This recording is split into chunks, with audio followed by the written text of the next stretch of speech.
என்னை தேடும் இறைவனே, உம்மை நாடி வருகிறேன். என்னை தேடும் இறைவனே, உம்மை நாடி வருகிறேன். ஆகஸ்ட் 19ஆம் நாள். இன்றைய தியானத்தின் தலைப்பு அழகு குறிப்பு, பகுதி 2. வாசிக்க வேண்டிய திருமறை பகுதி 1 பேதுரு 3வது அதிகாரம் முதல் 7 வசனங்கள். அழகு குறிப்பு: அழியாத அலங்கரிப்பாய் இருக்கிற சாந்தமும் அமைதலும் உள்ள ஆவியாகிய இருதயத்தில் மறைந்திருக்கிற குணமே உங்களுக்கு அலங்காரமாய் இருக்க கடவது. 1 பேதுரு 3வது அதிகாரம் 4வது வசனம். இந்த வசனத்தை குறித்து சிந்திக்கையில் ஒரு நிகழ்வு நினைவுக்கு வந்தது. நாம் யாவருமே படித்திருக்கக்கூடிய வகையில் அது சில பத்திரிகைகளில் வெளிவந்ததுதான். அதாவது, ஓவியர் ஒருவர் இயேசு கிறிஸ்துவின் முகத்தை வரைவதற்காக அன்பையும் சாந்தத்தையும் பரிசுத்தத்தையும் வெளிப்படுத்தும் முகமுடைய ஒருவரை தேடி பிடித்து வரைந்தாராம். சில ஆண்டுகளுக்கு பின் அவர் யூதாசை வரைய நினைத்து அதற்கேற்ற ஒரு முகத்தை தேடி பல நாட்கள் அலைந்தாராம். கபடு, வஞ்சகம், பேராசை போன்ற பண்புகளை வெளிப்படுத்தும் அத்தகைய முகத்தை கண்டுபிடித்துவிட்டு அது யார் என்று பார்த்தால், முன்பொரு நாள் இயேசுவுக்கு மாதிரியாக இருந்தவர் என்பது புரிந்தது. இது எப்படி? அது அப்படிதான். அதாவது, அன்று அவரது அகம் சாந்தமும் அமைதலும் உள்ள ஆவியினால் நிறைந்திருந்தது. இன்றோ அவர் கபடும் ஆசையும் உள்ள ஒரு கேடியாக வாழ்கிறார்.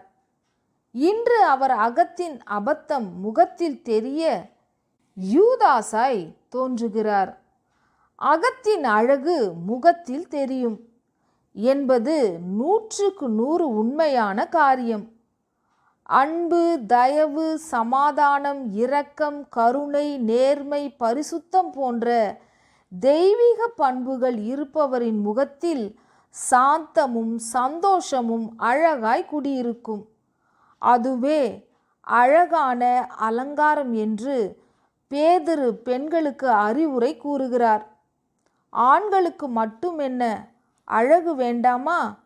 அவர்களுக்கும் சாந்தமும் அமைதலும் உள்ள ஆவி இருதயத்தில் இருந்தால் கம்பீரத்தோடு சேர்ந்து தனி அழகை கொடுக்கும். பேதுரு மட்டுமல்ல, பவுலும் கூட பெண்களுக்கு அழகு குறிப்பு கூறுகிறார். அவர் நாணமும் தெளிந்த புத்தியும் கொண்டு பெண்கள் தங்களை அலங்கரிக்க வேண்டும் என்கிறார். இன்னும் ஒரு படி மேலே போய் நற்கிரியைகளும் அழகு தரும் என்கிறார். 1 தீமோத்தேயு 2:10. பெண்களுக்குத்தான் அழகு முக்கியம்.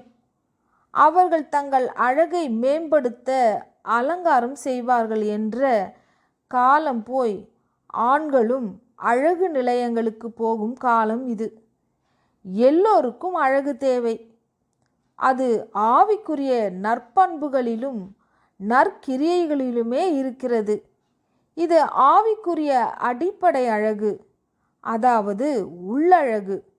வெளி அழகிலும் கூட அடக்கமும் எளிமையும் இருக்க வேண்டும் என்பதை வேதம் வற்புறுத்துகிறது. அழகை பரிசுத்தத்தில் தேடு, பகட்டில் அல்ல. அழகை பரிசுத்தத்தில் தேடு, பகட்டில் அல்ல. அகத்தின் அழகு முகத்திலே முழுதாய் தெரியும், புரிந்து கொள். சாந்தம் சந்தோஷம் தந்திடும், பகட்டு பாவமாய் மாறிடும். அகத்தின் அழகு முகத்திலே முழுதாய் தெரியும், புரிந்து கொள். சாந்தம் சந்தோஷம் தந்திடும், பகட்டு பாவமாய் மாறிடும். ஜெபம். தேவாதி தேவா, இருதயத்தில் நற்குணங்களை தாரும், முகத்தில் அவை பிரதிபலிக்க அருள் செய்யும். ஆமேன்.